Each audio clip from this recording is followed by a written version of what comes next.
If you've been buying Pokemon cards in the last 3 to 4 years, you know that it's pretty customary for them to start high right after release and essentially fall off a cliff within a month or a couple weeks. But the 151 Pokemon set that came out 4 months ago is just not following by that trend. If we look at the top card of the 151 set, the Charizard Special Illustration Rare, we can see that around release, it had a high of almost $140. And essentially within the last 4 months, it's holding within 10 to 15% of that high, which, okay, a 10 to 15% drop doesn't sound all too amazing, but when we start to give it some context, we see just how amazing 151 is holding up. Right here we have the Crown Zenith Giratina, and we can see that it started at a massive high of almost $180 at release, and at just 4 months old, like the 151 set is, we can see it go from $180 to $100, so already a 40% decrease in the first 4 months of release. So just a massive fall for the top card of an amazing set. There's just so much product and so many other factors, like people just racing to the bottom trying to undercut each other, etc. And we just don't see anything close to this in the 151 Charizard. To add on the Silver Tempest Lugia, this set released in November of 2022, and this is not as a drastic of a fall in such a short time like the Giratina, and we can see clearly over the course of a year this card just continues to downtrend, really from the $220, $225 highs around release of this card. We can see it's fallen already 40 to 50% plus. So just another massive decrease of another super modern set's top card. This is exactly why I love the 151 set so much. It's probably the best set we have gotten since Evolving Skies. So really the best set in almost 3 years. The fact that this card is stabilizing within 10 to 15% of the high that it came out on release just tells me that the demand is super high. And the amount of sellers of this card on TCG Player also gives me another indication of how high the demand is. This is why I'm so bullish on 151 and any sealed product at all, especially the UPCs, because you can get packs for around $3 or less. Because this is just super abnormal for a set to do this. We're not talking about going to the moon. We're just talking about having stable prices when there's a massive influx of that product coming to the market. And like I've been showing, this set is just holding up extremely well. It's handling all that volume and hanging in within 10 to 15% of release day prices.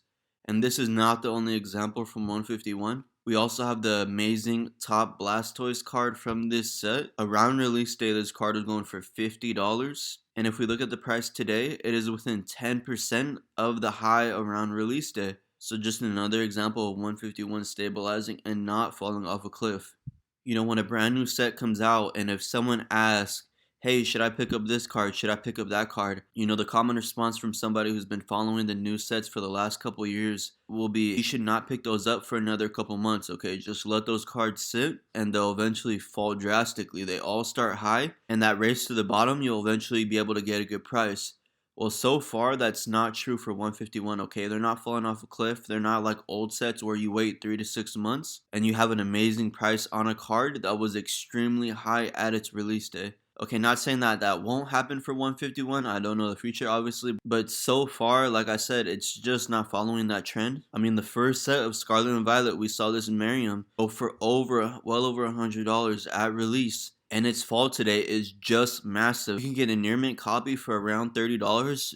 Just absolutely insane. I remember pulling this card right when it came out, and I sold it for almost $100. Not exactly $100, but even from the $100 price point, we're almost talking an 80% decrease in value on this card, okay? I'm not even talking about the point where it was over $200 for a small period of time right at release when that Scarlet and Violet hype was just at its highest. I'm talking about a month after release. We can see it at $100. And yeah, just absolutely off a cliff. Like the rest of these cards on this list, like the Giratina, like the Lugia. You know, we give it some time and it just absolutely flatlines. You have the Obsidian Flame Charizard, another example of cards falling off a cliff.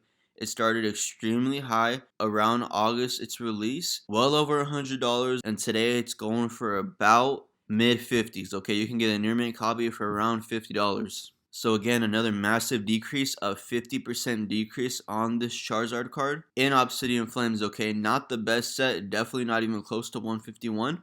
So it's really hard to appreciate how well 151 is holding up until you see all the other cards in the modern sets just absolutely tank within the first few months of their release. So yeah folks, 151 is just different. Hands down the best set of Scarlet and Violet so far, and I think it will remain that way. If you're a collector of sealed product, I definitely think this is the way to go. You know, there's other decent sets in the Scarlet and Violet era. You know, Paldea Evolved is not bad. The base set for a base set is not too bad, but just not on the level of 151. So over the course of the next year, I'm going to be trying to stack up more and more of this set. Even really the sealed product is holding up very well. A few months after release of the Charizard UPCs, we saw them hitting lows of $75, $80. Just an absolute bottom for that product. For 151, even the UPCs are holding up extremely well. I think they're going for around $100 right now, but we haven't even seen close to that $80 price point that we saw with the Zard UPCs. There's just not anything not to love about this set. It has everything you want. Iconic Pokemon, demand, and it's just handling all the influx of product just amazingly. And that might change in the near future. There might be massive reprints, things like that. But over the long run, this set is definitely the one to focus on out of the entire SV era. Just an amazing opportunity right here. If you could go back in time and pick up Evolving Skies at MSRP prices, knowing that it would become the Evolving Skies that it is today, obviously you would pick up as much product as you possibly could. But of course, we can't go back in time or anything, but we can use that context from past history to make plays on future sets. And I think this is the Evolving Skies of the Scarlet and Violet era. So you're going to want to take advantage of this opportunity. This is what putting money into Pokemon sets is all about when you're trying to make gains in the future. You know, if you buy all the bottom tier sets, the Battle Styles, the Darkness Ablaze, the Rebel Clash, if you stretch the time horizon long enough, you're probably going to make money on those sets, right? But when you're putting your money into a speculative investment like Pokemon, you want to go for the best of the best, okay? You want to do your research and make sure you're choosing the absolute best probabilities for you not to only get the largest gain, but to ensure that gain, okay? Because when you put money into this sealed product, you're taking money away from what could be money into VOO, money into more traditional safe investments. So it's very important we just make those wise choices on what sets we're going to put money in, because you can quickly slow down or halt your gains by just choosing the wrong sets, the wrong product. But the 151 set is just an absolute home run.